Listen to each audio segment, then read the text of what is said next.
sa reklamo nga gipadangat sa Citizens Hotline and Complaint Center usa ka lola uban ng iyang apo nga di makalakaw ang nahatagan og bagong balay. Atong sayran ang detalye uban sa report ni Chelo Valena.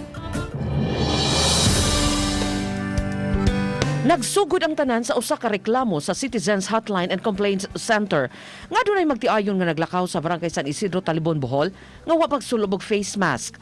Giaksyonan kini gilayon sa Talibon Police Station. Ang magtiayong gireklamo ni bisita di ay sa 73 anyos nga si Ligoria Bacaron. Apan inaydakpon ang duruha, ang mga pulis na ang nisugyot nga tabangan si Lola Ligoria nunot sa ilang kahimtang.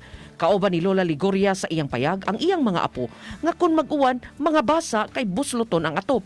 O tinuod man gitabangan sa magtiayong Terence og Beth Martin si Lola Ligoria. Mismo ang mga pulis mitabang aron mapaspas ang pagtukod sa balay.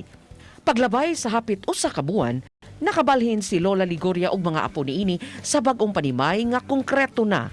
Perting di matukib sa pong kalipay na ko dire oy sangkos langit kay hulog ng langit ng balaya wala udama magkaangkon kung malayon ani. Ang iyang apo nga si Jodel ipakonsulta sab sa usa ka espesyalista aron masayran kung unsay sakit. Abot sa among kasing-kasing nga pasalamat ngadto sa mag-asawa nga Terence and Beth Martin tungod sa ilang paghatag pagsanong tubag sa amuang mga sugyot nga mahatagan matununan ang kini pamilya. What we do can be seen to be succeeding in helping people, and we stand, as Beth has said, we stand by our actions. Our actions is the one that speaks of what we've been doing. You know, so from one house, number 72 na.